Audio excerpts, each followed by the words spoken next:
Bueno, quiero dar la bienvenida a mi compatriota, colega y amigo desde República Dominicana, desde Santo Domingo, eh, Fernando Abreu.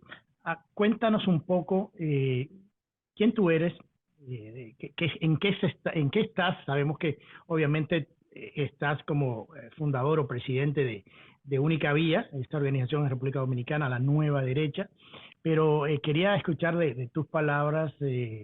¿Quién es Fernando Abreu?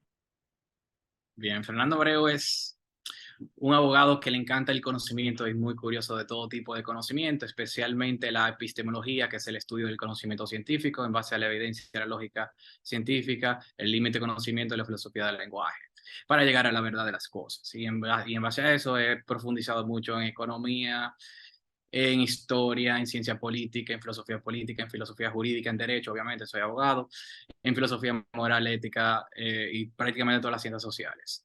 Y dado a ese interés que he tenido prácticamente de mi vida completa, de que soy bien joven, lo cual simplemente ha sido como un hobby, decidí iniciar este proyecto, este think tank, movimiento también, que se llama Única Vía, que es prácticamente un think tank, un centro de pensamiento para, para promover políticas públicas que resuelven todos los problemas de la nación. Cuando digo todos los problemas de la nación, son todos los problemas de la nación.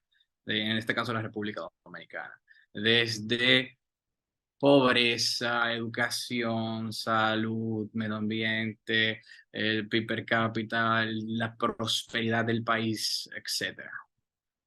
¿Cómo tú ves el movimiento de la derecha o de la nueva derecha en República Dominicana? Estamos mirando, vemos, sabemos la situación que se vive en Haití, vemos la situación y la manera de que el presidente Abinader se ha movido con ese tema, la influencia que ha tenido de ciertos sectores. ¿Cómo tú ves el movimiento de la derecha en República Dominicana hoy en día? Mira, primero tengo que hablar un poco de historia. Realmente, una derecha real nunca ha existido en la República Dominicana. Ahora se está comiendo a formar. Nosotros estamos en esos esfuerzos. Si nos vamos un poco a la historia, normalmente ven a Balaguer y también a Trujillo como derecha, pero eso es la típica táctica de neolenguaje gramscista, marxista, de que pues les ponen malos nombres de intolerante, etcétera, etcétera, a figuras que realmente no lo son, de cambiar la realidad y dar un significado contrario al significado real que tiene. En el caso de Trujillo, por ejemplo, porque le llaman derecha, es gracioso porque Trujillo es propio prácticamente de todas las grandes industrias, más de Ujú. 26. Es cierto que Trujillo tenía un cierto conservadurismo en lo social, pero eso era algo normal y ordinario en toda la izquierda de la época, de la vieja izquierda. Si nos vamos Sí, a estos, Marx era abiertamente homofóbico.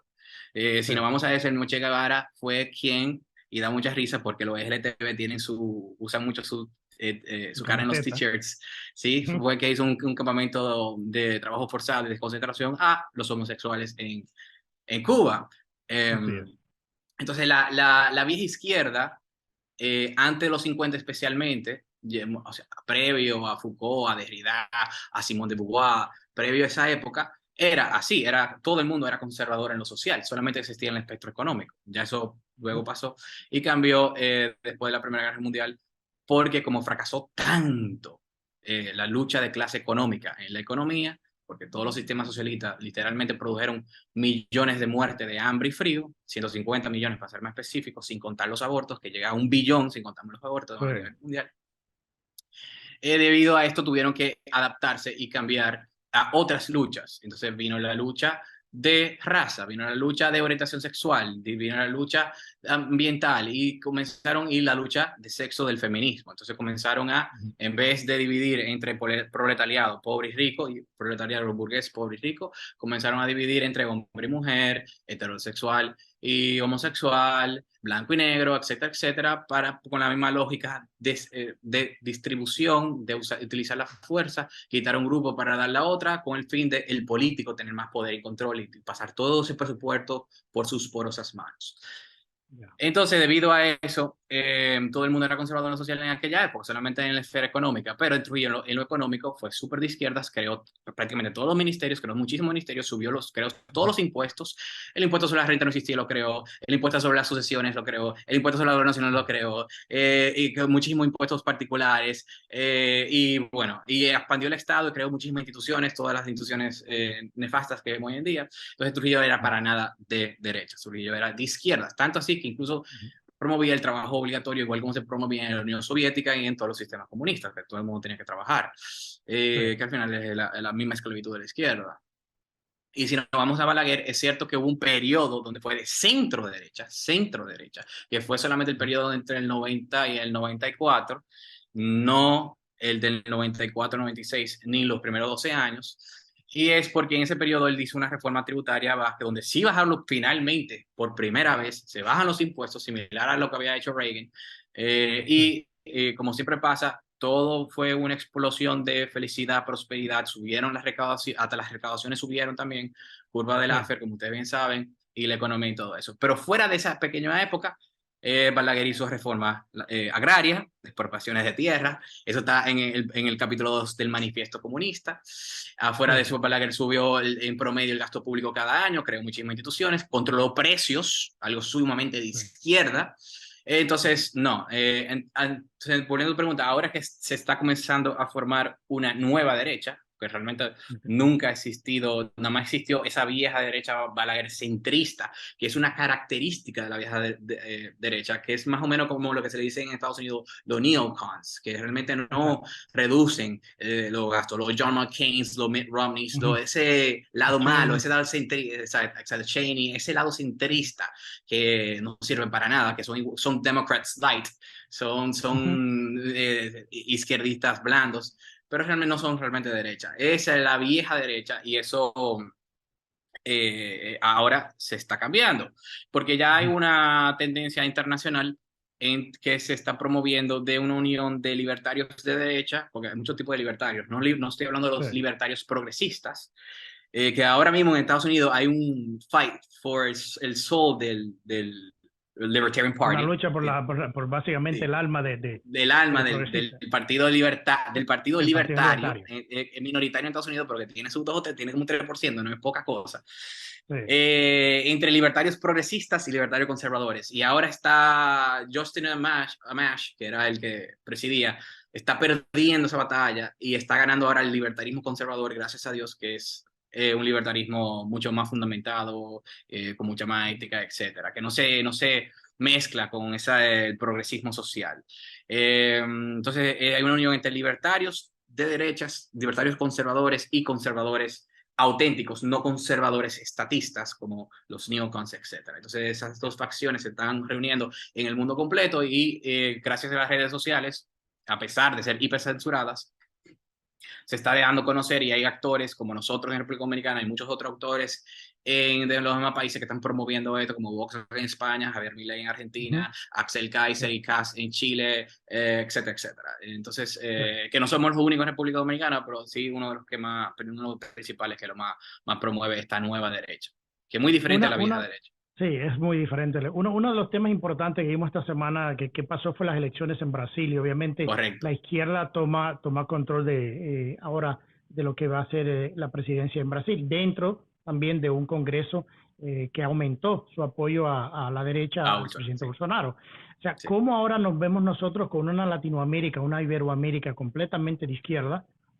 en una lucha de preservar, por lo menos de guardar lo que son los valores tradicionales de lo que son los conservadores? De hecho, es muy gracioso porque le están llamando la URSS, la Unión de las Repúblicas Socialistas Suramericanas.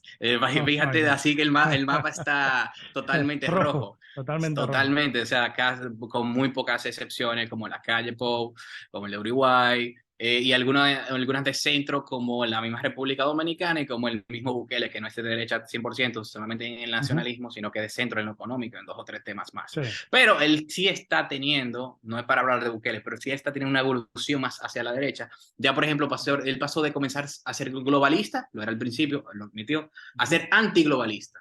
a estar en contra sí. de la ONU. Entonces él tiene una evolución y ojalá llegue también a la derecha en lo económico, es posible. Eh, pero bueno, con el tema de Bolsonaro, es muy importante, bueno, primero tu pregunta era general de la región, no simplemente de Bolsonaro. Ya. Es muy importante para responder tu pregunta que todos los actores políticos de real, una derecha real, lo cual gracias a Dios sí existe, no es como antes, que es algo positivo, porque antes lo que le llamaban derecha era la derechita centrista cobarde de la vieja derecha de Macri, que no era derecha. Ujú, Gracias a Dios está Javier Milei, hay una derecha ujú. real. Eso es lo que quiero decir, que gracias a Dios hay una derecha real, núcleos fuertes de derecha real en cada país. Ya gracias a Dios no está Piñera, sino está la opción de Cas, que es una derecha real, Sí. lo que hay que resistir. En Colombia todavía no se ha formado, pero sí hay muchas personalidades que son derecha real. Aunque Uribe era una combinación entre derecha real y centro derecha, él tenía a veces, últimamente está más el centro derecha, un periodo fue más de derecha real, pero hay ejemplos como Vanessa Vallejo, Alejandro Bermejo y dos o tres ejemplos más en Colombia. En México se está formando, en España ya está Vox y no está el PP, y esa es la buena noticia. La buena noticia es que está creciendo la derecha real, la nueva derecha. La derecha, entonces, la derecha que no se vende, la derecha que no tiene miedo a esa basura llamada progresismo social y socialismo económico. Ah, O sea, En hay que Brasil resistir y dar. En Brasil específicamente, mucho tiene que ver con esta agenda globalizada que se ha venido vendiendo, porque los temas son los mismos. O sea, el tema del género, la agenda de género, la agenda Claro, del aborto, la agenda del feminismo, o sea, claro. es la misma, es el mismo libreto que se ha venido vendiendo. El mismo A qué libreto tú desde el principio, de la dialéctica de lucha, desde el mismo comunismo, es ajá, lo mismo. Fíjate que son los mismos elementos. Un grupo opresor, un grupo oprimido. Entonces, te le quito a este derechos y recursos a este para dárselo a este. En el socialismo era directamente los recursos con impuestos y expropiaciones, pero en el feminismo es directamente con cuotas y un trato desigual frente a la ley, que no solamente es un autoritario en sí y uso de la fuerza en sí, sino también que literalmente denigra a la mujer, la trata como si fuera inferior, es un insulto a la mujer porque le dice a la mujer que no puede lograr todo lo que quiere, no puede lograr superarse si no es con la ayuda del Estado, lo cual es una gran falacia porque hay muchísimos países como República Dominicana donde ya las mujeres ganan más. En República ujú, Dominicana, por ponerte el caso de nosotros, las mujeres ganan un 6.1% más que los hombres, tanto en la economía formal como en la informal, la economía agregada por completo. Encima de eso, tienen el 51% de los puestos gerenciales. Escucha, sí.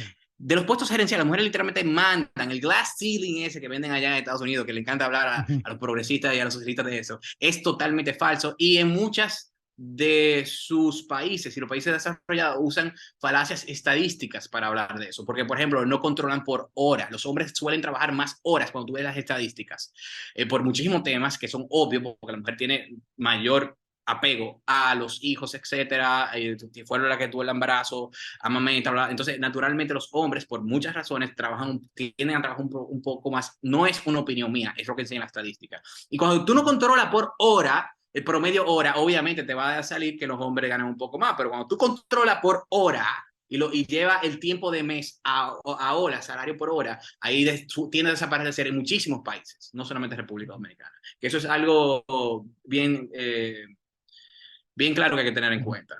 Esas Bueno, falacias Fernando, estadísticas que hacen. vamos a mi primera pausa. La conversación está muy buena, así que ya regresamos con más, porque quiero meterme un poco con el tema también de lo que es Estados Unidos, las elecciones aquí en este lado del mundo, que va a tener un impacto, obviamente, en una agenda Claro. financiada de 2030 por parte del Congreso. Así que no te vayas, que ya regresamos con más después de la pausa. Y gracias, seguimos en una conversación muy interesante con mi compatriota y colega Fernando Abreu desde República Dominicana, Santo Domingo, que es el fundador de UNEGA Vía, una organización de derecha en República Dominicana nueva, que representa la nueva derecha. Así que, Fernando, hablamos hace un momento de, obviamente, el movimiento de la izquierda y todo, y lo que hablamos que pasó en Brasil.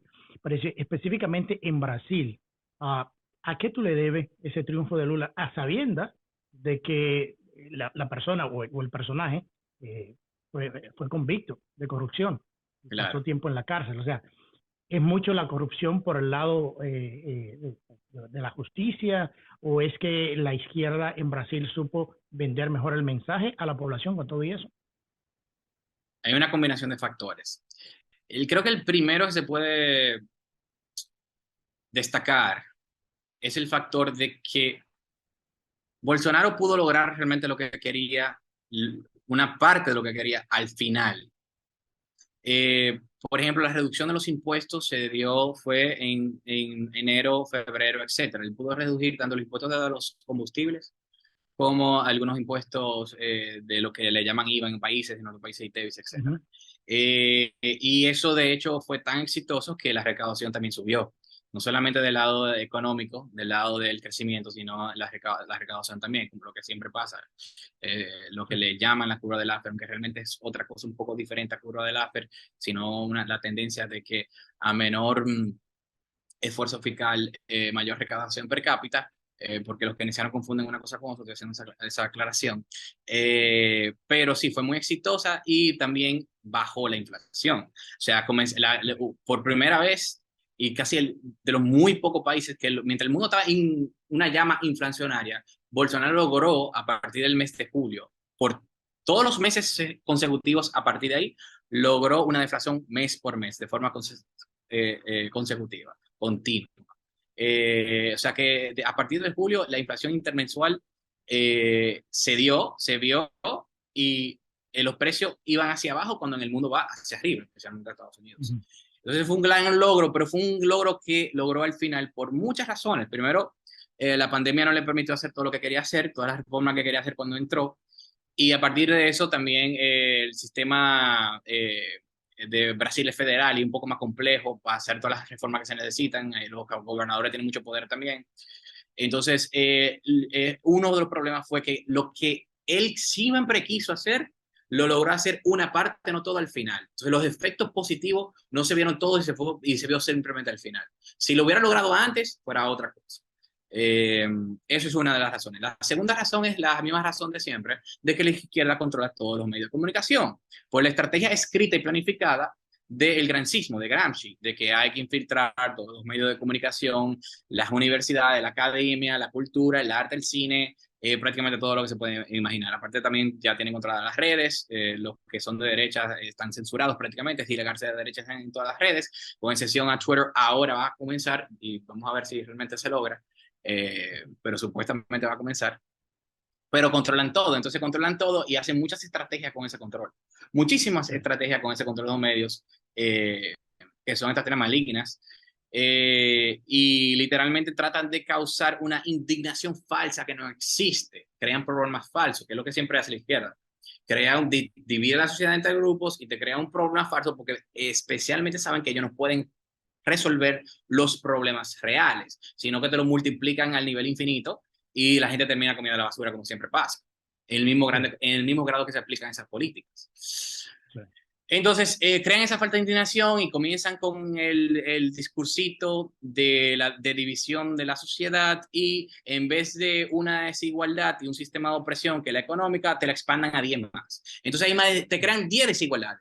Que Ujú. Bolsonaro te oprime porque tú eres homosexual, o porque tú eres negro, o porque tú eres pobre, o porque tú no estás con el medio ambiente, o porque entonces te crea desigualdad, Lo desigualdad, mismo que desigualdad, vivimos aquí en lo tira Estados un boom, Unidos. boom, boom, boom, boom, se vuelve una locura, te bombardea de desigualdad por todos los lados, y la gente sale mareada y por todos los medios, y cuando una mentira se repite tanto, se crea la percepción lamentable de que como si fuera verdad, y entonces eso se mete en la mente de la sociedad. Y también mucho más cuando dominan la academia y las Ujú. universidades. Entonces, esos jóvenes le Sí, inundan, sí, aparte de sí, TikTok, le inunda de todo eso. sí.